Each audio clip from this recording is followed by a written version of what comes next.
ഇത് മലപ്പുറം പെരിന്തൽമണ്ണയിൽ ഞാൻ ചെയ്തിട്ടുള്ളൊരു വീടാണ്. ഈ വീട് കാണുമ്പോൾ തന്നെ നിങ്ങൾക്കറിയാം ഏകദേശം ഒരു 10 വർഷത്തിന് മുകളിൽ പഴക്കമുള്ളൊരു വീടുമാണ്. അതുപോലെ തന്നെ അത് അപ്സ്റ്റെയർ ഇൻക്ലൂഡ് അതിൽ അഫക്റ്റ് ചെയ്തിട്ടുള്ളൊരു വീടാണ്. അപ്പോൾ നമ്മളെപ്പോഴും അപ്സ്റ്റെയർ ചെയ്യേണ്ടതായിട്ട് വരുന്നൊരു സിറ്റുവേഷൻ എന്ന് പറഞ്ഞു കഴിഞ്ഞാൽ അവർ ജനൽ കണ്ടു തുടങ്ങുക, അതും അല്ലെങ്കിൽ നമ്മൾ ഇലക്ട്രിക്കൽ സ്വിച്ചിൽ ഫ്ലക്ച്വേഷൻസ് വരിക, അങ്ങനെയൊക്കെ വരുമ്പോഴാണ് നമ്മൾ അപ്സ്റ്റെയർ ചെക്ക് ചെയ്യുന്നത്. ഇപ്പോൾ നമ്മൾ അപ്സ്റ്റെയറുള്ളൊരു വീടാണെങ്കിൽ പോലും നമ്മൾ താഴെ ട്രീറ്റ് ചെയ്യുന്നതോട് കൂടി തന്നെ അവരുടെ അപ്സ്റ്റെയർ കൂടി നമ്മൾ ചെക്ക് ചെയ്യുന്നുണ്ട്.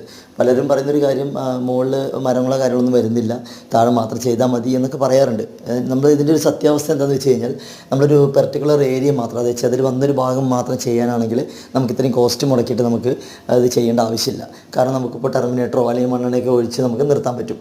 ഇപ്പോൾ നമ്മൾ എന്നു വെച്ച് കഴിഞ്ഞാൽ ഒരു പെർട്ടിക്കുലർ ഏരിയ മാത്രം കവർ ചെയ്ത് കഴിഞ്ഞാൽ എവിടെയാണോ ട്രീറ്റ്മെൻറ്റ് എത്താത്തത് അവിടേക്ക് ഇത് സ്പ്രെഡ് ആവും. അതുകൊണ്ടാണ് നമ്മളെപ്പോഴും ഒരു ഫുൾ ഏരിയ നമ്മൾ കവർ ചെയ്യുന്നത്. ഈ ഒരു ബ്ലോക്കിംഗ് സിസ്റ്റം നമ്മൾ അതിൻ്റെ പ്രോപ്പറായിട്ട് ചെയ്തെങ്കിൽ മാത്രമാണ് ആ റിസൾട്ട് കിട്ടുള്ളൂ.